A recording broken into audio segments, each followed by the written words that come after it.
जय हिंद। तालुका शिरापुर गांव, मोहोळ तालुका। शिरापुर गांव में यहाँ पर कुछ लोग आप देख सकते हैं, प्रहार संगठन के कार्यकर्ता यहाँ पर आंदोलन के लिए बैठे हैं।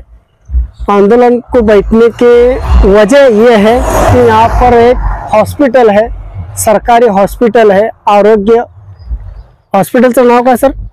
प्राथमिक आरोग्य हॉस्पिटल है सरकारी। कि इनका कहना यह है कि यहाँ पर डॉक्टर टाइम पर नहीं है, यानी कि कोई भी इमरजेंसी के लिए यहाँ पर कोई भी सुविधा नहीं है।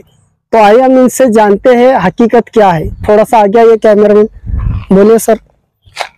आपल्या शिरापूर गावात प्राथमिक आरोग्य केंद्र आहे।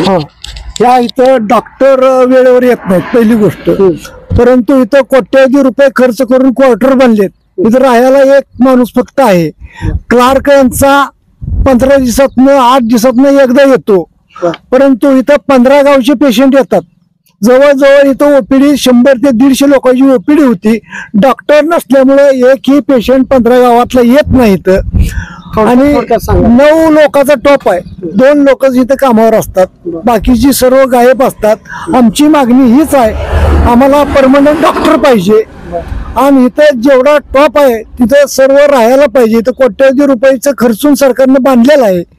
आणि औषध, गोळ्या, सलाईन इथून बाहेर विकलं जातंय। हा सुद्धा आमच्याकडे काय आम्हाला माहिती सूत्राकडून मिळलेली आहे, परंतु पेशंटला सलाईन लावलं जात नाही, इंजेक्शन दिलं जात नाही। आणि डॉक्टर नसल्यामुळे 15 गावच्या लोकांची गैरसोय होत आहे। म्हणून आम्ही इथं या मागण्या घेऊन मी आंदोलनाला बसलो आहे। जोपर्यंत इथं डॉक्टर परमनंट येत नाही आणि इथं कर्मचारी राहायला येत नाही, तोपर्यंत मी हा सरकारी दवाखान्यापासून समोर उठणार नाही। बर, इथं इमर्जन्सी जर माणसाला जर अटॅक वगैरे जे काय इमर्जन्सी आलं तर इथं उपचार होऊ शकते का? इथं नॉट तात्पुरता उपचार होऊ शकते, पण इथं डॉक्टरच जास्त उपचार करायचा कोणी, पहिला महत्वाचा पॉइंट है। जैसे कि आप देख सकते हैं यहाँ पर इमरजेंसी के लिए इस गांव के जो भी पब्लिक रहते हैं, यहाँ के गांव के नागरिक को जब इमरजेंसी कुछ होता है तो यहाँ पर हॉस्पिटल में लाएंगे तो हो सकता है इलाज, लेकिन यहाँ पर डॉक्टर लोग ही नहीं है तो इलाज कहाँ से होगा? ऐसे ही कुछ आंदोलन करने वाले प्रहार संगठन के कार्यकर्ता बोलते हैं। तो हमें आप सोचना ये जरूरी है कि हमारे महाराष्ट्र के आमदार, खासदार, जितने भी मुख्यमंत्री, उप मुख्यमंत्री, क्या आप ऐसे सरकारी हॉस्पिटल के ऊपर ध्यान देंगे? आम नागरिक किस तरीके से यहाँ पर अपनी जिंदगी जीने के लिए किस तरीके से जिद्दोजहद करते हैं, ये हमें देखना जरूरी है। क्या लोकशाही के मार्ग से चलने वाले लोगों को इस तरीके से तकलीफ होगी, आम नागरिक को इस तरीके से तकलीफ होगी, तो अब कितना सहन करने के यहाँ पर देख सकते हैं आप। सब में अहम मुद्दा यह है कि यहाँ पर आम नागरिकों को सरकारी हॉस्पिटल में इलाज के दरमियान कुछ भी होता है तो उसका आप कौन देखेगा? और सब में मुद्दा यह है कि यहाँ सरकारी हॉस्पिटल में डॉक्टर ही नहीं रहते इमरजेंसी के लिए, तो फिर आप करेंगे क्या? हम यानी कि एक जिंदगी, किसी की जिंदगी से खेलने का हमें किसी ने अधिकार नहीं दिया है। किसी की भी जिंदगी से खेलने के लिए कोई किसी को हक नहीं दिया है। खासदार, आमदार, नगर सेवक जो भी है, ग्राम पंचायत के सरपंच जो भी है, ग्राम सेवक जो भी रहते हैं, ये एक संविधान के हिसाब से नागरिकों के जीवन के साथ खेलने के लिए किसी ने अधिकार नहीं दिया है। और ये आमदार, खासदार, नगर सेवक, ग्राम सेवक जो भी रहते हैं, ये नागरिकों की सेवा के लिए होते हैं। बाकी कोणी स्टाफ गेला तरी काही विचारपूस होत नाही वेळेला। बारा 2-2 तास थांबले तरी डॉक्टर भेटत नाहीत कोणी। इथं आलेत का तर डॉक्टर मीटिंगला गेलं म्हणून सांगितलं जात। औषध गोळ्या तर विषयच नाही। आता मला एक सांगा, इथं ग्रामपंचायत असेल ना? येतात की ग्रामपंचायत मध्ये आम्ही तक्रारी पण केल्या, ते ग्रामपंचायत येतात, कोण ना कोण सरपंच येते, त्यावेळेस फोन केला तर या लागलोय, वाटत आहे, थांबलो होतो, मीटिंग आहे, असा विषय बोलला जात।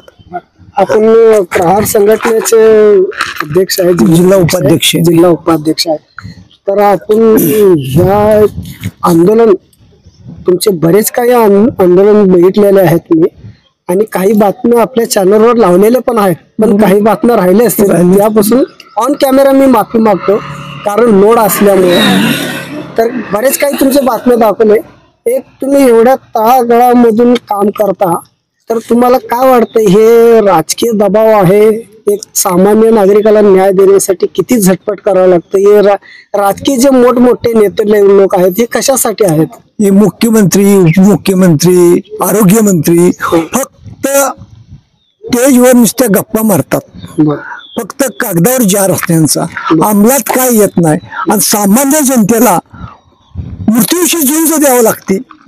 म्हणून आमचा प्रयत्न आहे की बाबा सामान्य माणसाला न्याय कसा मिळेल, त्याला न्याय मिळवून द्यायचं. आमचं महामानव डॉक्टर बाबासाहेबांनी घटना दिलेली आहे, त्या घटनेच्या माध्यमातून आम्ही हे आंदोलनाचा हत्यार उपसतो आणि प्रशासनाला जागा करण्याचा प्रयत्न करतो.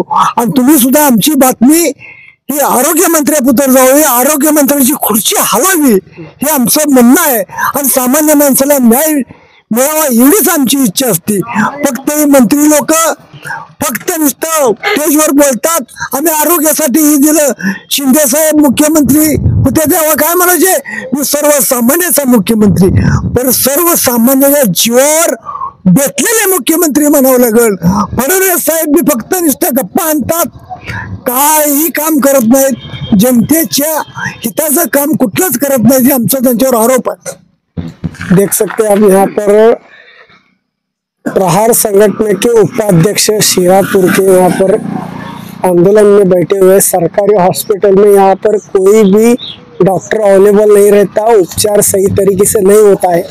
और आगे के अपडेट मैं आपको देता रहूँगा. जय हिंद. राज्यातील महत्त्वाच्या आणि आपल्या भागातील ताज्या बातम्या पाहण्यासाठी आजच आमच्या विश्व 24 न्यूज चॅनलला यूट्यूबवर सबस्क्राईब करा आणि बेल आयकॉन प्रेस करा.